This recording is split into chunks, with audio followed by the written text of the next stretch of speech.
All right, on this Gun Talk Hunt, we got Paul Pluff of Ruger. Man, we're talking Africa and one of the worst hunting experiences you could have when on a media hunt. Hey, I'm KJ, dedicated lifelong hunter here. If you got an interest in all things hunting, you're in the right spot. Whether chasing quail across the plains of Oklahoma or in pursuit of elk in the backcountry of British Columbia, you'll always find me on the hunt.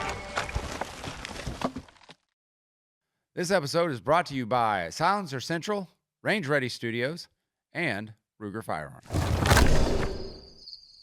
All right, welcome in all you Gun Talk hunters. I'm your host, KJ, and with me today is a phenomenal individual, and we do it every show, and I'm going to do it now. I'm going to live write a poem, about Paul Pluff of Ruger Firearms. What do you think it cracks out? I haven't the slightest, buddy. Okay, give me the most random thing you could think of right now. Well, we are talking hunting, so. All right. So what hunting, what is the most random thing you could think about when hunting? Random as elk. Elk? All right. Elk. We're an elk and a pine cone. Because they typically roam where pine cones do, right? So let's see what it creeps out of the AI. So this is an AI poem about AI you. Poem. Are you nervous? As long as the post office doesn't get it and connect it to the picture on the wall. All right. Here we go. Through the pines where cold winds blow, Paul Pluff moves with steady flow. Elk horns rise in morning light. Silent steps, a hunter's sight. Pine cones rest where shadows fall. Nature's whisper, wild and tall. Through the forest, strong and free, Paul walks where he's meant to be. Dude, I kind of like that. and Paul Pluff, if you guys have watched our show at all or seen any of our stuff, Paul Pluff's all over it, and we love having him on, but he is a dear friend of mine going on a little over 18 years now. Yeah. That dates back a long time. I had to throw it in my son's face the other day that, hey, look, because we went out to eat the other night. I said, hey, look, I'm going out to eat with Uncle Paulie. And he was like, who? I have an uncle? I go, no. No. I was like, that's Uncle Paulie. Like that's Paul Pluff of Ruger Firearms, and like he's old. He's been my friend longer than I've known you, so he wins tonight. Yeah. So the sad part about it is the Uncle Paulie thing came about that everybody that I used to hunt with and spend time with was so much younger than me. I became Really? their uncle. Yeah. No kidding. Yeah. That's how I always knew him, as Uncle Paulie. Like it's just the thing. But now you're with Ruger Firearms. What do you do with him? I'm the public relations manager. And a damn good one at that. You know what that means? What? I don't have to really work for a living. He gets to play. You've played all over the world. I have. I really want to kind of focus in on where has been your favorite spot that continues to call you back. I hate to say this, but Africa. I've been over there. Man. I don't know how many times. Over half a dozen times.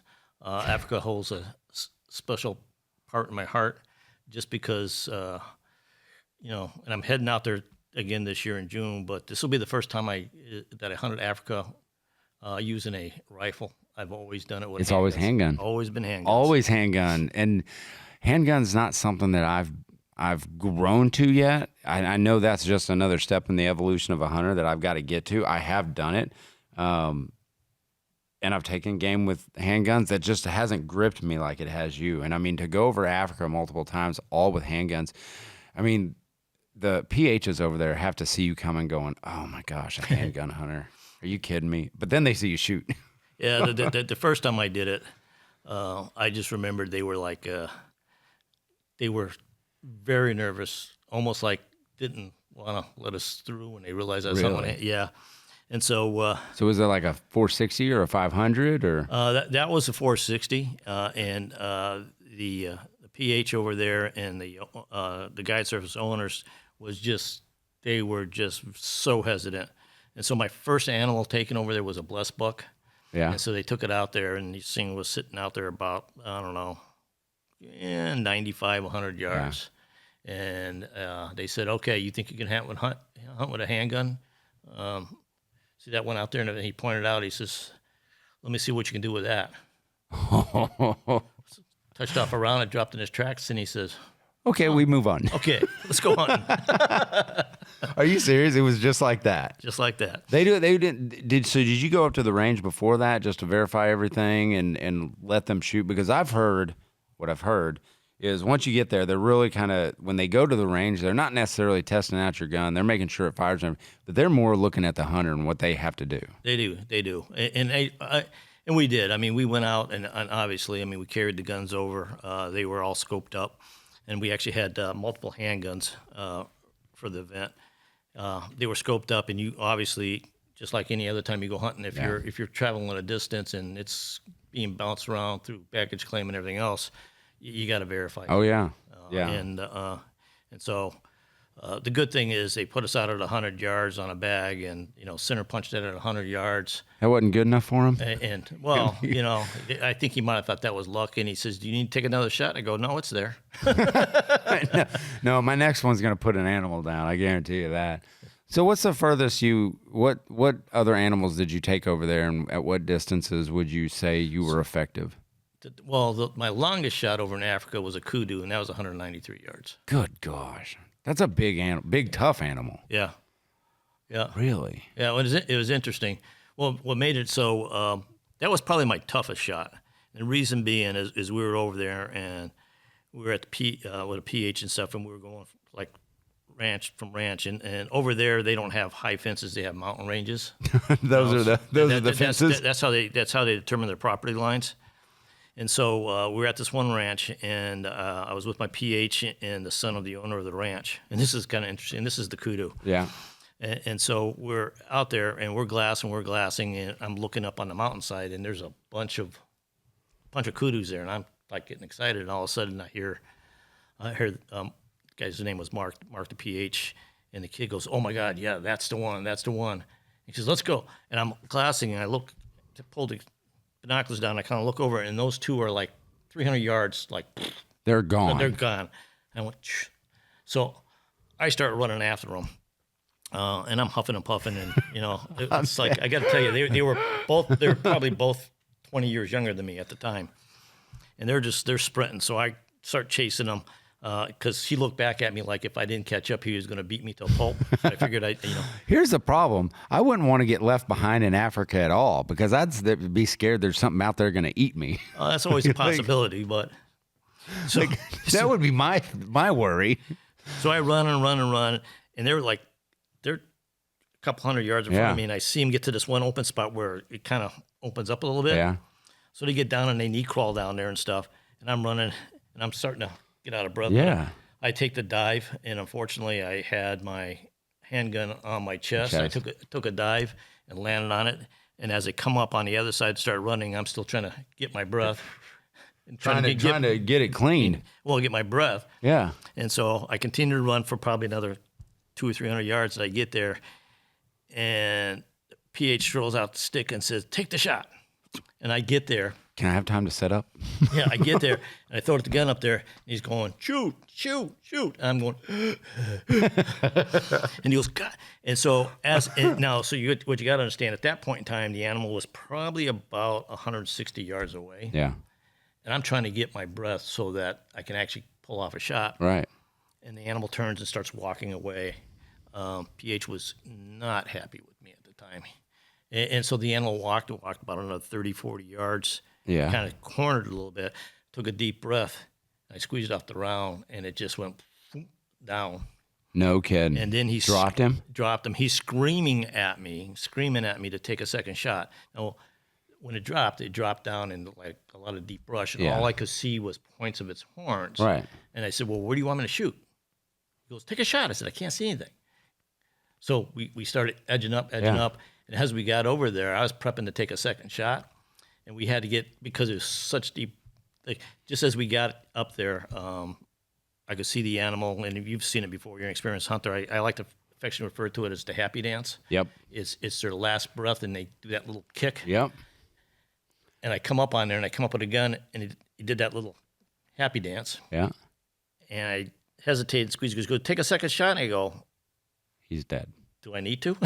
Are And you it was sure? dead. Really? Yeah, it was a good clean 193 yards yeah, with a handgun with a handgun. off of shooting sticks. Yeah. So you're resting your, are you just resting your wrist on there?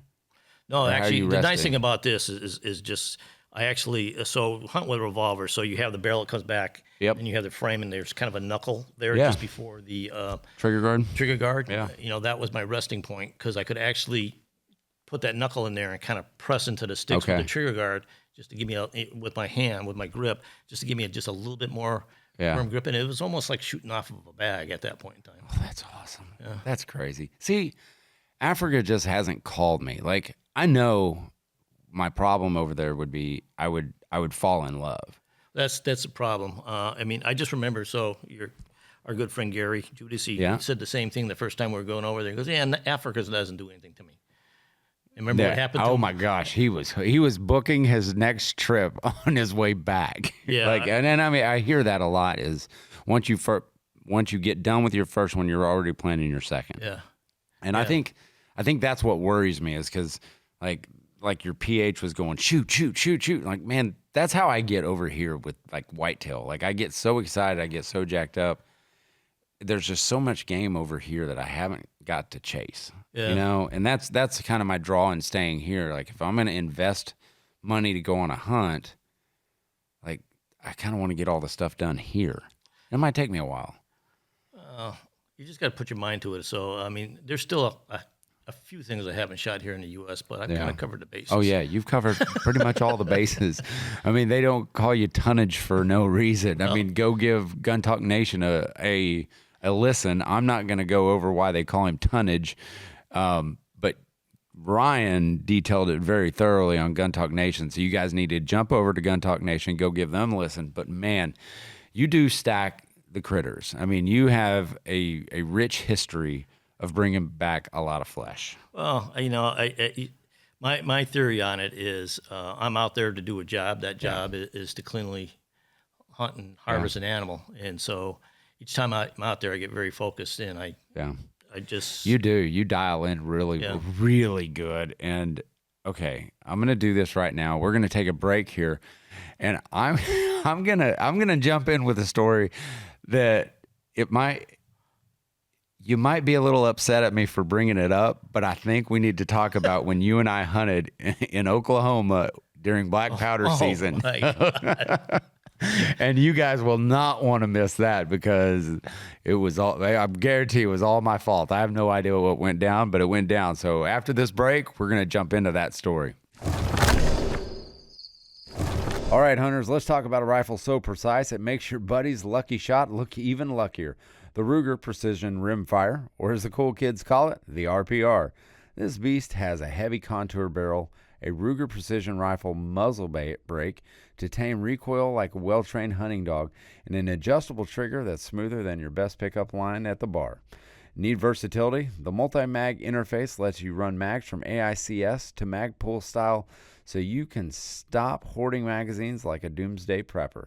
Plus, with a fully adjustable buttstock, this rifle fits you better than your favorite pair of hunting boots. Bottom line, if you want long-range accuracy, smooth operation, and durability built into one serious rifle, get yourself an RPR.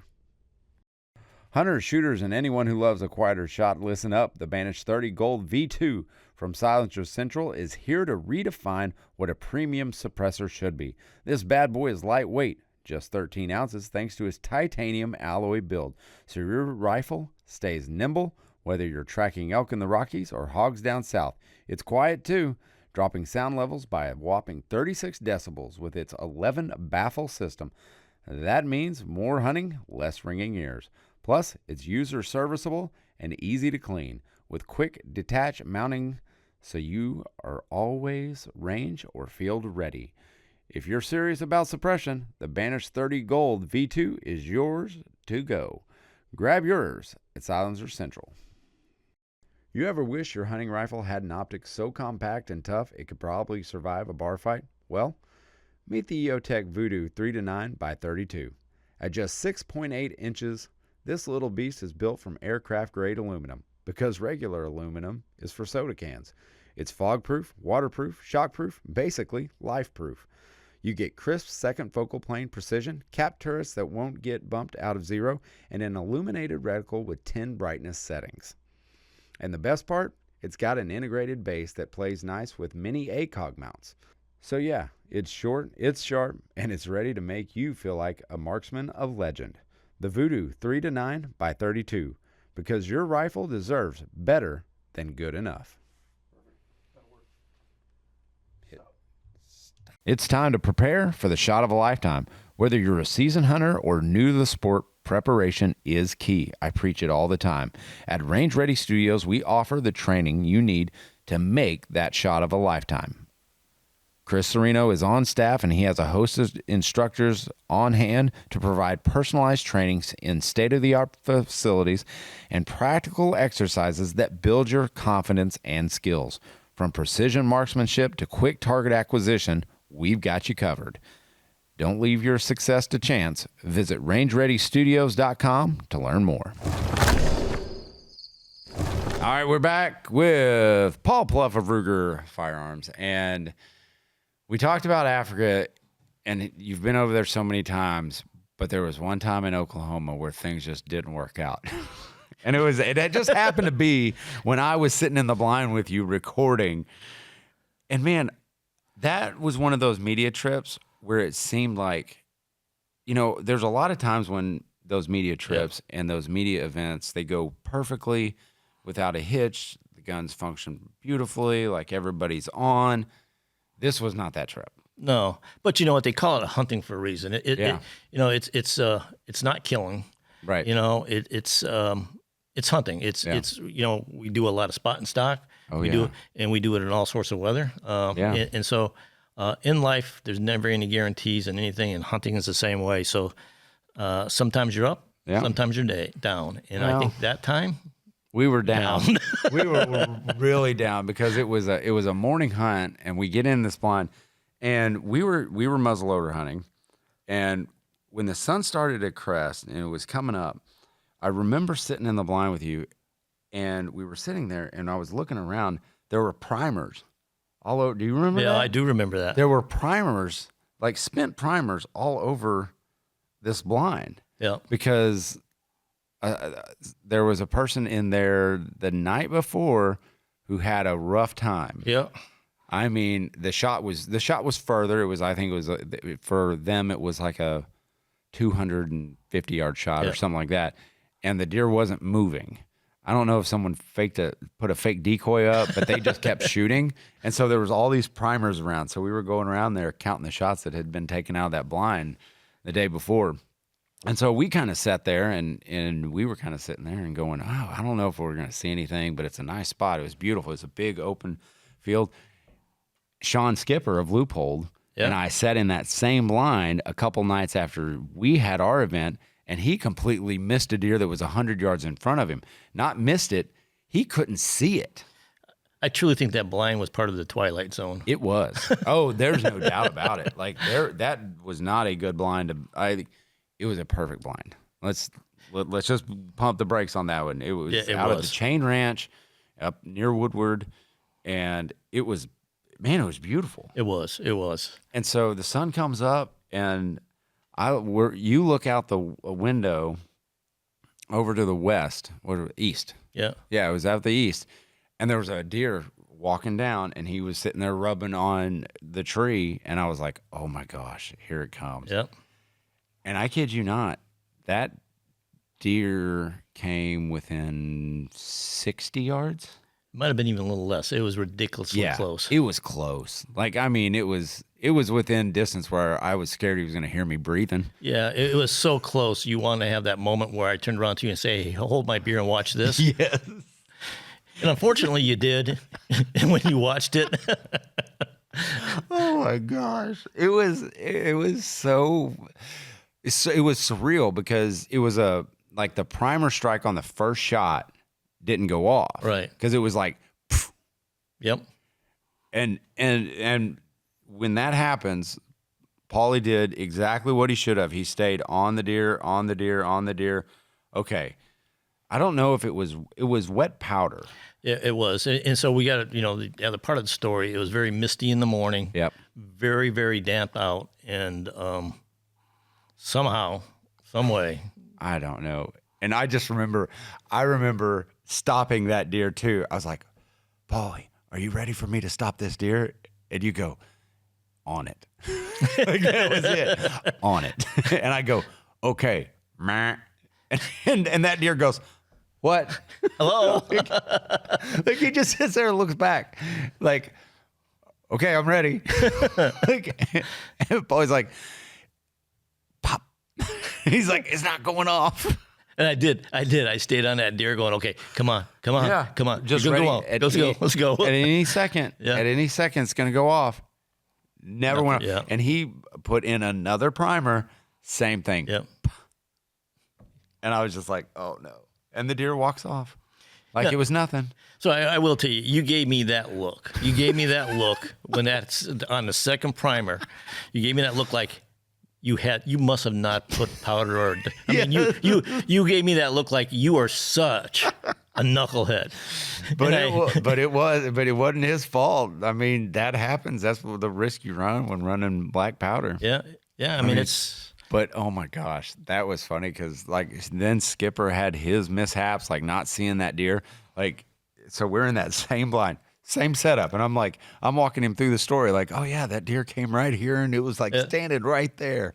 And then Sean Skipper, that twilight time when it's really hard to see, this deer walks. I mean, straight in front of him, and I was like, there he is. I was like, are you ready? I'm on him. And I'm running camera and I'm like, dude, you got this. Come on. Hey, you got this. Hey, you see him? And he goes, Kevin, what deer are you talking about?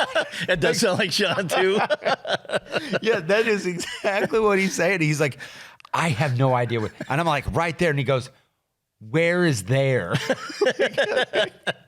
And it's this whole back and forth, like who's on first type of situation we got going.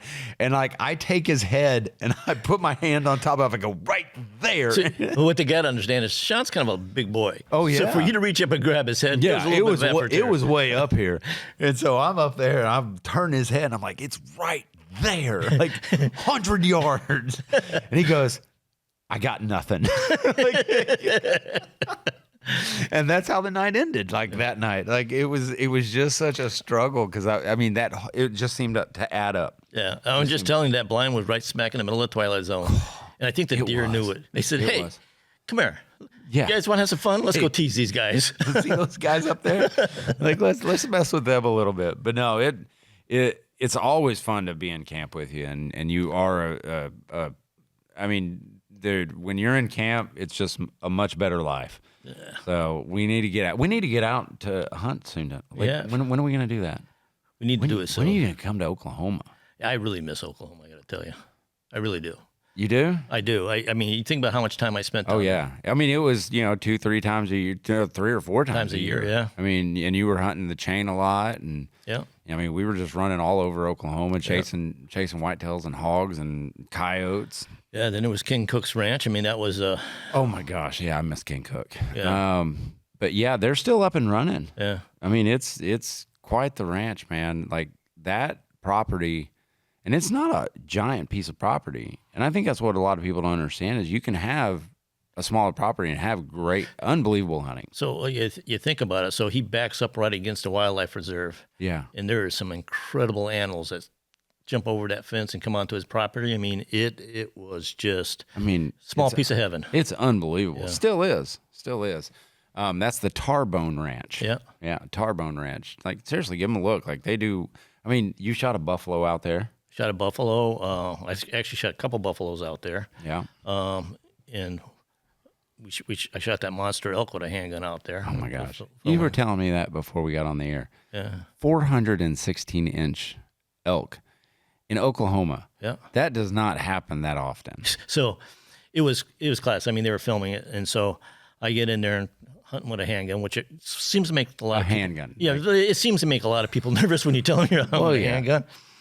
But we're sitting there, and so we kind of go out there, and we're down there, and Ken is, God bless his soul, Ken was with us and had the camera guy. And it was actually Steve Scott who I was hunting with. Oh, yeah. Yeah. And so we're out there. And so we're kind of coming down there. And so this one elk that I end up shooting we didn't know it was on the property. Okay. Ken had no idea it was on the property. Oh, my gosh. The thing was huge. That's one of those elk that gets all the property and is like, oh, I cannot let him shoot it. Well, it gets better. So we're down there. And we get kind of the hillside and it kind of rolls down into the edge of this pasture and stuff. And there were 3 male bull elk out there. And they were ranging from probably 340 to 375. Yeah. They were decent elk. Respectable. Yeah. Respectable elk. And it kind of picked the largest one there. It says on this. And we were on the hillside. So I was kind of in a sitting position. And I threw some little sticks out there. And they were probably out about, 120 yards. Yeah. And I'm big target, so I'm feeling pretty comfortable about it. Done. And so, typical of when you're doing these things, and if it's being filmed, you got to have radar 360 degrees around you. So any shift, any movement, the camera guys were moving around, and Steve was kind of getting down, and everybody wanted to kind of get settled down near me to be where it is. What we didn't see was about 20 yards, like left and a little bit down, was a bunch of does. And on shift and movement, all of a sudden they popped up, they look over, and they start bleeping and running like crazy right out into the middle of the pasture. Oh, my gosh. Of course. And we look, and these elk, they see these elk, and they have no clue that we're there, and they go, well, what? Huh? Really? And they just kind of slowly trot out, and they get out about 200 yards or so. And Ken's going, and I get up there, and I get back on the sticks, and I'm going, I can still make this shot. He goes, at 200? Yeah, I mean, they're big targets. Yeah. And I had a good, steady rest. Yeah. I was feeling comfortable about it. I said, I can make this shot. So I get up there, and if you've seen me hunt, I pull through double action. I don't cock in a single action. Right. I get up there, and I start that slow trigger squeeze, staying focused on the crosshairs, and Ken reaches up, and he grabs my shoulder. I didn't realize the guy was as strong as he was. Grabs my shoulder, gives me a squeeze. I went, ugh, down, and he says, he shakes his head, no. I go, I can make it. And he goes, no. I said, Ken, I can make it. He goes, no. I go, seriously? I said, I can make it. And then he looks at it and he goes, look me in the eye. Then he goes like that. And I turn around and it was about 160 yards out was this big elk. And this thing scored 416. Yeah. And he goes, haven't seen him before, but that's the one. I'm going. And so now we're worried about we just got spooked already. And so it's like, grab my sticks and we're scooting. Yeah. We're scooting around, turning around to face that direction. Got set up on there, and get down there, take a deep breath, squeeze off the shot, and I knew I heard the big smack. Yeah. And the elk turned and moved and just took off and disappeared. Oh, no. Ken sends to me, he says, seriously? And you were going to take that 200-yard shot? That was 160 yards. You must have missed the thing the way he took off. You're like, no. And I no way. So I said, Ken, I had a good trigger pull. I mean, that thing, you didn't hear the smack? I said, I hit the deer. I hit the elk. I said, I know I did. Yeah. He goes, the way it took off, it didn't look like it didn't look like it was injured at all. And I said, well, I know I hit it, so we can track it. Yeah. So we waited for about 20 minutes. Yeah. Eased our way down there. What we didn't know is that elk was standing on a crest of a hill. Yeah. When I shot him, he didn't run. He fell over the crest of the hill. He was right there. Really? Yeah. And we walked over and Ken said, well, I'll be damned. That sounds like Ken. That's pretty good. That's awesome. Well, what's new with Ruger? We've got to talk about Ruger. I mean, we do. Because we've got you guys have a lot of stuff coming down the pipe. Oh, we do. We have a lot of stuff. And right now, we're out here at the Range Ready doing a Ruger RXM experience. And, oh my gosh! Oh my, that gun is just those guns sing, man. Like, when's the 10mm coming out? Everything. I'm sorry. I'm sorry. I had to ask because that's kind of a hot caliber right now. So it's interesting. I spend my life with people asking me about what we're coming out next, and I have to remind them that we have stuff out now. We have stuff out now, and Ruger's publicly traded.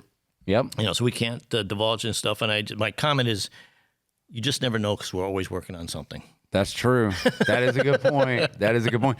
I mean, it's like the the LC carbine. Yeah. Everybody was jazzed up when it came out in 9, and but that's how we all do it. Right. That's how we always do it. Is we're always going, well, what's coming down the pipe next? Yep. Like, how about just enjoying the stuff we got now, like the Ruger RXM? We ran an amazing test on it. 4 days, 8,400 rounds. The gun never stopped running. When the doors were open, that gun was being fired. And we were dunking it in water and everything. That gun, it didn't miss a beat. No. And then Tabor broke it down. It wasn't that dirty. It wasn't that bad. It would have kept running. Yeah. Well, it's even this group here. I mean, we've gone through so what have we got, 20 people out here today? Yeah. Or the last 2 days, nonstop shooting. I've lost track. I know we started out with 11,000 rounds. I've lost track of how many rounds. We haven't had, and this is all across the board through here, we haven't had a single failure. Yeah. Not one hiccup. And everybody's liking this gun. Oh, yeah. As Chris Sereno turned around, he says, man, this thing shoots like a laser beam. Yeah, and it does. And, man, there's a lot of ways to do things when you're bringing out a gun like this, and y'all did it right. Yeah. I mean, because we were shooting this gun in June, expecting it to come out at the end of July. And they said, no, we're not ready yet. We're going to push it.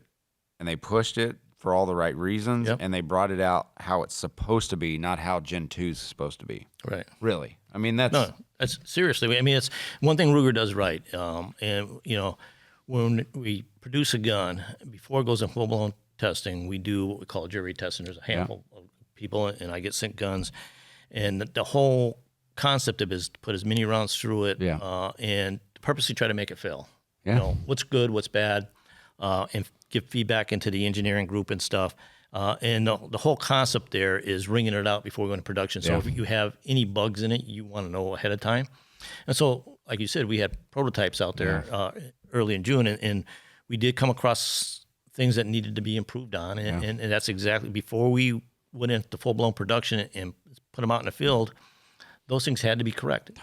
Everything has to be 100% before we let it go. Man, it's nice, and what you guys have done with Magpul and that iteration. I mean, you guys have left the door wide open for different customizable options for the shooter, for the shooting experience. Yeah, and that's, you bring up a valid point. Somebody said it to me yesterday and stuff. They were like, this thing retails at $499, and people said, well, especially after they're shooting it, said, why did you do that? And it's simple. It was an unbelievable partnership between us and Magpul. Yeah. So Magpul, when it comes to grips, stocks, and stuff, I mean, there's nobody that does it better. Right. And so when they agreed to work with us and have this co-branded product, it was the right move, and it was up to us to do the mechanics, the barrel, the slides. Yeah. And the nice thing about this gun is it has a fire control chassis system. Yeah. So right now we have, I like to call it the Glockish 19 size grip. Everybody calls it a Glock clone. I'd say it's Glockish because it's really not a Glock clone. There's so many different. There's so many upgrades in all the right places. Right. I mean that I feel that G pattern clones they fall short in, and you guys have just knocked it out of the park. I mean, as far as the undercut, the trigger is enhanced. I mean, the frame is beautiful. It's nice. Well, and you got the fire control system. What's nice about that, and people talk about it, and one of the things that when we're marketing it, we talk about that it's at a price point to make it extremely affordable to customize, to make the gun what you want. And it kind of falls into what Ruger's sweet spot is, and think about our 1022s. Yeah. 1022s have been around forever, but it is probably the most customizable 22 rifle on the marketplace. You're right. And that's what makes it popular. This RXM, that's going to be the pistol version of that. Centerfire. Hey. You can take, once you have that gun, your chassis, your serial number. We're already starting to sell aftermarket grip panels in different colors. So, Right. Now you have gray, black, olive green, flat, dark earth. Later on down the road, we'll have different grip size coming out. Yeah. So you can make the gun whatever you want. And then there's going to be different barrel lengths and different slides. And so once you buy one gun, I mean, I always recommend them buy multiple guns, but it's just what I get paid That's for. That's the PR guy in you. But the reality of it is you can have that one gun. Yeah. And because of the interchangeability of it, you can take that chassis out of your 19 size frame, quickly put it into a 17 rounds. Go run a match with it. And go run a match and go from a 4 1/4 inch slide to a 5 inch slide. Yeah. You can even convert it to a fully open gun with all the aftermarket product that's out there. Yeah. So once you buy the gun, you make it what you want it to make. See, making it what you want to be. All right. That's all I got for you, man. Yeah. Thanks for joining. Appreciate it. Love you, man. I love you too, man. I always enjoy our time together. Oh, yeah. Oh, there's going to be many more. But gun talkers, you know the drill. Keep those muzzles pointed in a safe direction and always be on the hunt.